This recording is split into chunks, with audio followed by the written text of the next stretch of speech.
Greetings everybody, my name is Tommy the Keyblade Master and welcome to my channel.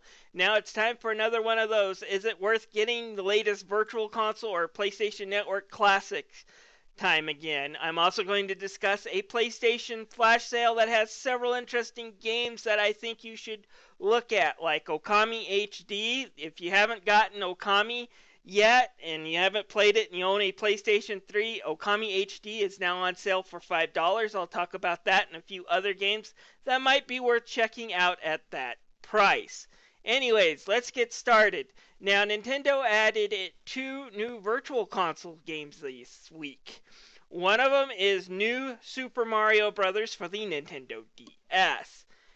And I gotta say something, out of the 3DS games I purchased so far and played, this one looks the worst by a long shot, which is such a shame. It looks so good on the small Nintendo DS screen, but it just doesn't look good when blown up on an HD screen. Just look at it. Yeesh. But the game is still somewhat fun to play. It's not the best 2D Mario game out there. You know, it's debatable between Super Mario Bros. 3 and Super Mario World, and New Super Mario Bros. Just can't compete with them. But this is still a really solid, really fun Mario platformer game, and it's definitely worth a pickup if you haven't played it. However, if you own a Nintendo 3DS or a Nintendo DS, I suggest you go out and buy the copy on the original console and skip this Virtual Console version because, yeah, it's just really, really ugly to look at and play. Still, I'll be doing a full review on this one in a couple of weeks, I think. It's that fun a game, and I do want to play through it and share my experience with everybody with it. So I'll be reviewing this one probably in a couple of weeks to a month from now. The second game that was released on the Virtual Console is Mega Man Battle Network 2. What are my thoughts on this game?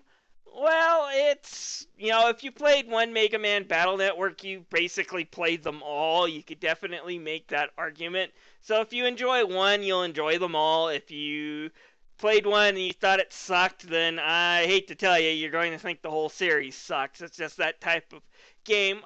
Battle Network 2, though, is probably my favorite.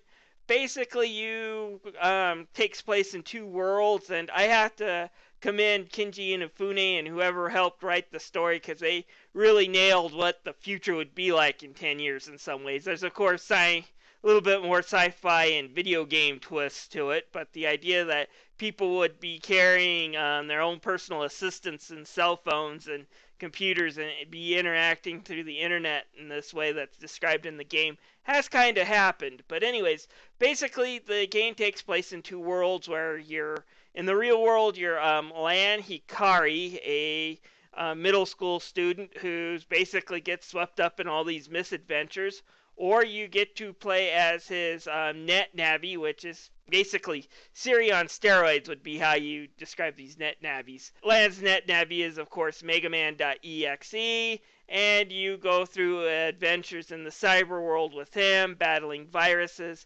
and bad guys. Now, this game does have a really interesting battle system, and that's one of the things that kept me hooked on this series, is that it's got a really fun battle system, and it involves a lot of strategy. Basically, what you do is you get chips by beating enemies or by buying them, and you use these chips in combat, but you gotta be strategic on how you build your deck and how you use your chips and how all the enemies move. It's just, like I said, it's a really fun combat system. It's simple to learn, but it has a lot of depth to it, and it makes the game enjoyable, which is a good thing because there's still a lot of flaws in this game. First, I do not like the stage design for a lot of the areas. The Tron-like worlds can get somewhat confusing, and later stages in all the Battle Network games do have a problem of becoming a bit convoluted. And then, of course, it's still the old-fashioned random encounter battle system can also add extra frustration to just trying to figure out where the heck you're going. Still, if you can put up with the game's defects, Mega Man Battle Network might be worth a purchase and a checking out. Anyways, on to the flash sale. I've already mentioned this, but Okami HD is now $5 on the PlayStation Network through the weekend. You got until I think Sunday to pick it up. And if you haven't played Okami yet and you're into games like Zelda and other adventure games, you really got to check this game out. It's got some beautiful HD graphics. It's got some great cel shading, a terrific art style. It is one of a kind game. There's no other way to describe Okami. A few other games also caught my interest. DuckTales Remastered is $5 as well this weekend. And while DuckTales Remastered is not as good as the NES game, far from it, it's still a pretty fun game. Definitely worth $5.